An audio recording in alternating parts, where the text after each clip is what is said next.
Yo, what is up? Welcome to Ninja Geek Games. We all have our favourite gladiators, Spartacus, Maximus, Jet. No, wrong era.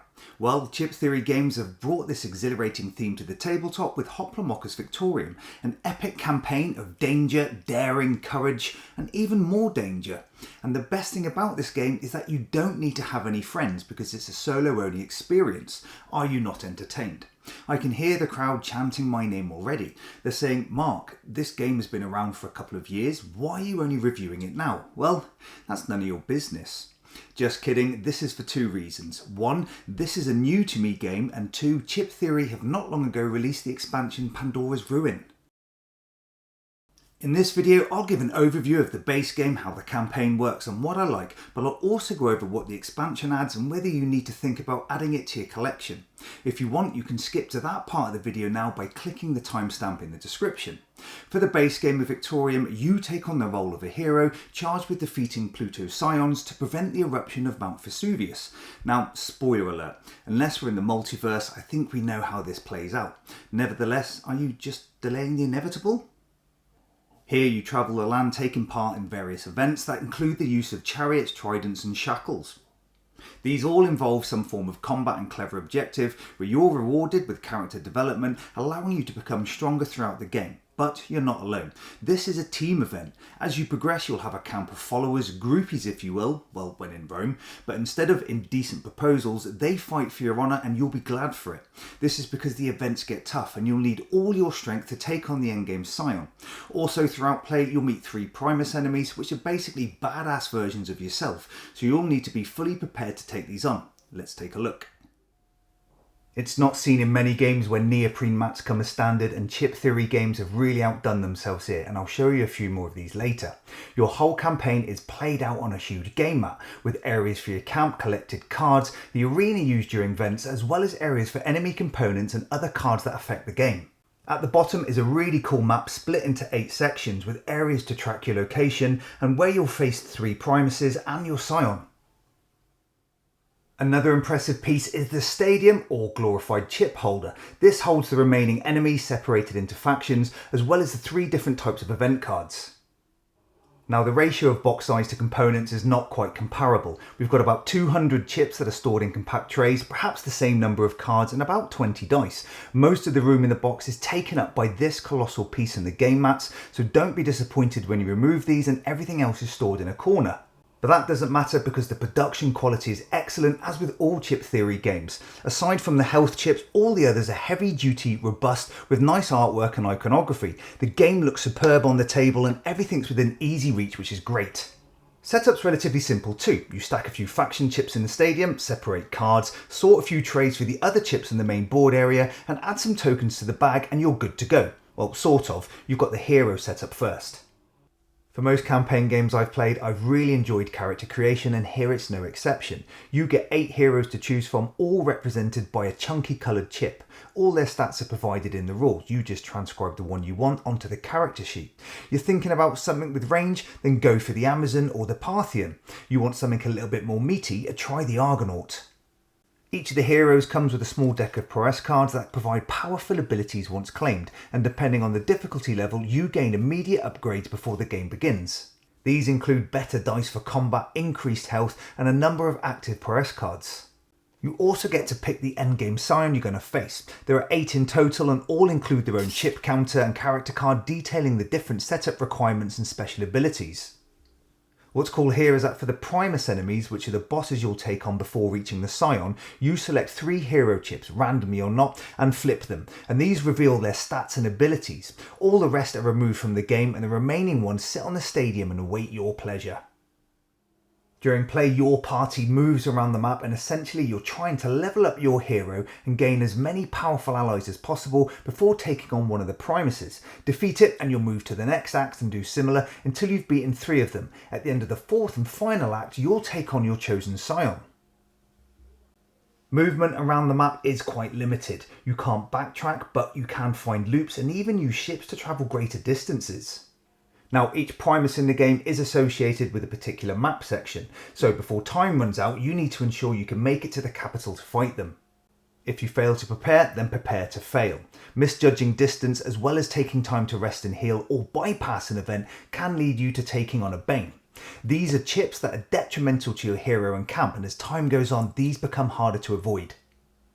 But I like this, it gives a sense of urgency and it's fun planning your route to your Primus or Scion capital, deciding on where to potentially take a break or what to avoid. It provides a nice touch of adventure and daring that I really enjoyed. For in-game events, the map has 3 specific icons that are activated when your party lands here. Opportunities allow you to claim certain cards that provide really powerful abilities or free units to add to your camp, but these come at a cost. You generally have to achieve something quite difficult during play, so this can be a tough choice. More often than not, you can end up with a card that you may never be able to complete because it requires you to visit the opposite side of a map, and you may have already done that, or it's too far to be worth the effort. This can be frustrating, but you are given a choice of 2 cards, so something decent may pop up. Bloodshed events do exactly what you expect. You take to the arena with your band of merry fighters and take on a number of mean opponents with only one side walking away. Sporting events are similar in that combat will take place, but you have different objectives to meet, such as capture the flag or area control with King of the Hill. In both types of events, your hero can lose health, and this loss is carried over for the remainder of the act until you can risk stopping to heal. Bloodshed events can also result in you losing your allies if you're not too careful, but the sporting events, they'll always come back and fight another day. What I like here is that the next event of any deck is always visible, so this means you always know what you'll be facing. You know what type of enemy units will be present, how many of them bring special tactics, and how many of your units are allowed in the battle. I thought this provided a good way to prep your journey. What's more, some sporting events give options on what type of objective is to be expected. This is great because depending on your unit abilities such as movement or range, or the terrain type of the arena, you may choose one goal over the other because it suits your camp strategy. The exciting part of the game is the arena events because depending on where your party is on the world map, each area has a specific arena the event is carried out in, and these are really varied and so much fun. These arena mats are double-sided, so if you're in Atlantean territory you can make use of a special trident that can be thrown around. This arena is for the Amazons. This is shifting monoliths represented by chips that move around and block areas, so you need to predict a state of play before your next turn. Another example is the Argonauts, and this is probably my favourite. If the event takes place here, you start shackled to another unit and you have to move around in pairs. You can also pick up weapons, and these add dice to your combat pool, so manipulating the enemy movement becomes really important here. The initial event setup can be a bit of a chore. You need to assign all enemy units present on the event card. Some are local units and their colour matches the map colour that your party's camped at. These units have specific abilities if completing in the home arena, and this information is provided on the arena card. The other units are randomly drawn from a bag. At the start of the game this contains mostly neutral units, but throughout play, defeated units, even yours, will go into this bag, so ultimately the enemy lineup can never be predicted. Here you may have multiple versions of the same unit, a few simple ones, or some tough faction units that were defeated earlier in the game. It's here you can also draw Banes that were added to the bag due to poor planning or some unfortunate event that happened earlier. These really help spice up the combat or sport event where you have to make last minute adjustments so you're always kept on your toes. In most cases, yours and enemy units are added to the arena one unit at a time. They both have these really cool health chips that allow to gauge unit strength, as well as decipher which are allies and which are enemies. Over time there could be a host of units all moving and attacking, where enemy units follow a priority list that will change with each different type of arena. Now both sides have options to use tactic chips that can be beneficial to the units who play them or detrimental to the opposing team. Again, for the enemy, it promotes this open style of play where you can see the order these are played in, which is great for tactical battles. If you know one of your units is going to be hamstrung next round, you can find steps to avoid this. Perhaps use someone as arrow fodder, or if unavoidable, have a unit that doesn't move too much to take the defect. But for you, once used, they're lost until you can find more. These have a variety of effects. You can stun units so they can't act next round, hamstring them so they're unable to move and attack, give them adrenaline which lets them move further, or bolster their health to make them harder to defeat. Now I try my best not to use them until absolutely necessary, but unfortunately due to some of the unpredictability the game brings with the type of units drawn from the bag, or if a dreaded Bane turns up doubling the health of the strongest unit, I have no choice. Combat is really simple. Roll dice, add hits, and then remove health. Now, the complexity comes with the order of actions, which and what abilities you use, and how the enemy reacts. Some abilities reduce damage. You may be forced to attack a particular enemy, you can heal, and others allow the enemy unit to hit back. There are far too many to go into, but together with the arena ability and the event card effect in play, you get a truly unique experience with regards to tactics and strategy, and it's really well done. Bloodshed is quite literally a fight to the death, where if your units are defeated, unfortunately, they're gone. For sport, you need to complete an objective like capture the flag or take control of key areas. Now, this key area is different for each type of arena, and the last type of sport event you can do is a spa. But in any sport event, why not just wipe out the enemy and then take your time claiming the flag to bring it back to your base? Well, Chip Theory games have a clever mechanic for stopping this. Well, in each sparring event, one of the enemy units will be a tribune. This is a well-known hero the local units love and adore. You're free to attack them, but if defeated, the crowd protest in the cruelest of fashions and beat the crap out your hero. This is not good. So you have to find ways to keep them busy, or you may be forced to take a break for healing and possibly gain another Bane. Each act increases the Primus health and the number of support units it takes with it into battle, so as you develop, so does the game, and it tends to balance out quite well, although more often than not you're on the back foot. Apart from toughness, there's nothing really different for a Primus event, although you are expecting some of your units to get an absolute hiding, but you do get to replenish your camp if you win. Whenever you win events, you get a fixed reward depending on the event type. You get units added to your camp from those beaten, you can add a die to your pool, or upgrade one to ensure a better chance of success in battle. And all of this is recorded on your character sheet. Also, during the game, you have a limited amount of blessings on your character sheet, and these can be spent to prevent your character from being defeated in any type of event or enticing a few units into your camp, but use them wisely.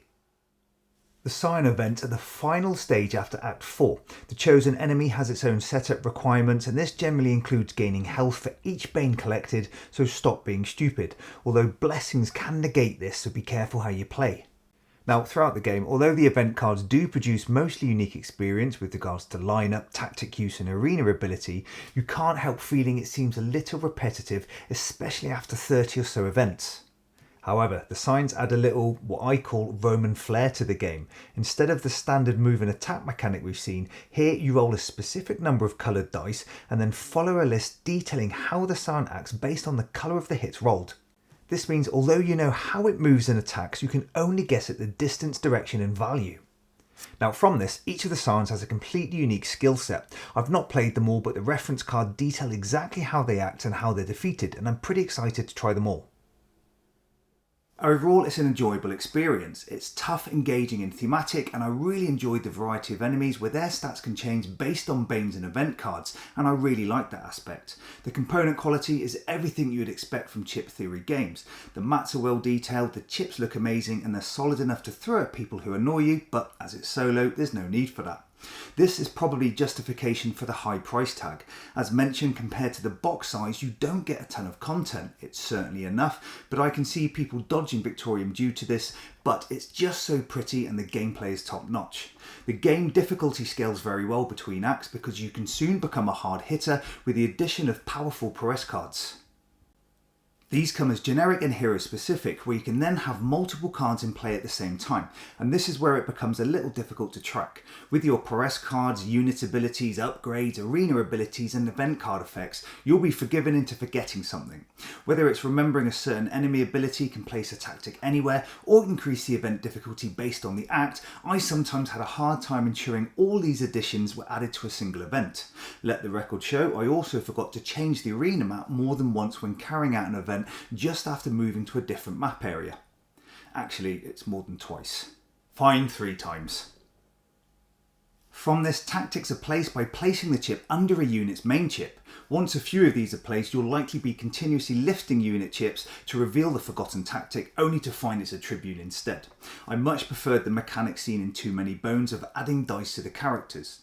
I do like the fact that certain elements in play are open for viewing. This helps you plan accordingly, whether taking on an event or dodging it, and I found myself quite attached to my camp units. On occasion, I was known to quietly sob as my Atlantean with Hook got taken out and was never seen again. It's like a Game of Thrones. Don't get attached to anyone. character development was pretty solid, gaining dice, upgraded versions or a bigger camp. All are useful. I do wish there was an integrated beginner's scenario though. This is because the game is long. A full campaign can take up to 12 hours easily, and for your first time you may find it too late before it finally clicks. Having a big camp early on isn't needed, and knowing when to use tactics can be challenging, so you may find yourself coming to the end of Act 1 wishing you knew then what you know now. Yeah, that works.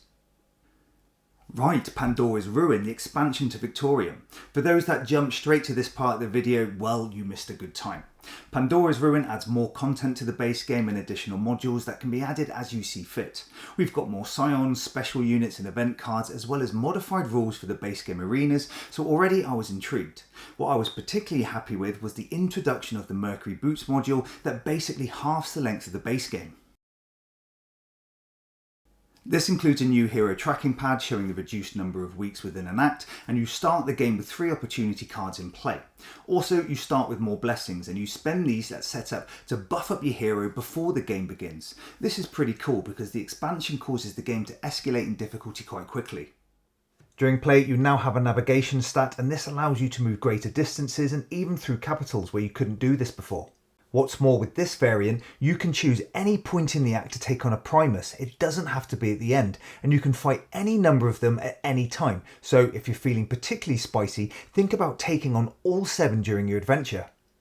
Also, opportunity cards are used differently. They can be used to reroll dice in combat, which is great. Too many times a poor roll has scuppered my plans, and they can also be discarded after defeating a Primus to claim the card's reward. One module allows you to draw Primus event cards during battle. These cards change the Primus lineup and add an effect for greater variability to Primus combat. I quite like these cards as again they're face up so you can see what's coming, and they just add some extra juice to the battle. There are also new cards for the arena rules. One side shows the standard rules from the base game, but on the reverse we have a completely new rule set. So for the Argonauts arena, where previously you picked up dice and added it to your combat pool, here all units start off weaponless. To gain dice you have to be near or on the key hexes, so this becomes an absolute slaughterhouse. For the Atlanteans, holding the trident prevents all damage to the unit, but when attacked you have to give it up. Also the bearer can heal or damage multiple units, which is great fun. But I really like the Parthians arena rules, where there are now 2 chariots you can ride and take anywhere into battle. If that's not enough, make use of their bladed spokes to take out multiple adjacent enemies and quite literally make them a foot shorter. If the 8 standard sounds weren't enough, Pandora's Ruin introduces 4 more. I've only used one of them, which is Crom Dub, which is very creepy and includes a day-night mechanic. It's got a head and a body chip, and depending on the time of day, the body runs around the arena without its head. Very strange. Also, we have some sign-specific event cards that are shuffled into the base game event decks based on the enemy you're facing. There are only 3 cards per deck per Scion, so you may not see all of them, but they're a nice touch. Pandora's Ruin is a welcome add-on. I love expansions that buff up base game components, and some of these are optional, which is great. We now have an almost unlimited variability of Scion character combinations, so there's plenty to do. I'm really impressed with the Mercury Boots rules. In fact, this is now the standard variant of play for me due to the length of the base campaign. Also, being able to pick and choose a Primus to fight as well as when is great because although tough, you get 4 rewards for defeating them. I know, this will now result in a high cost game, but I think this expansion is a must-have. Overall, with the inclusion of the expansion, Victorium is fantastic. Tactically brilliant and visually appealing. It can be fiddly at first, a long base game campaign, and it can feel repetitive, but I think the expansion really helps iron this out. Therefore, yes, I was entertained. Thank you for watching, and if you enjoyed the video, please like and subscribe to the channel. This is Ninja Geek Games. Cheers.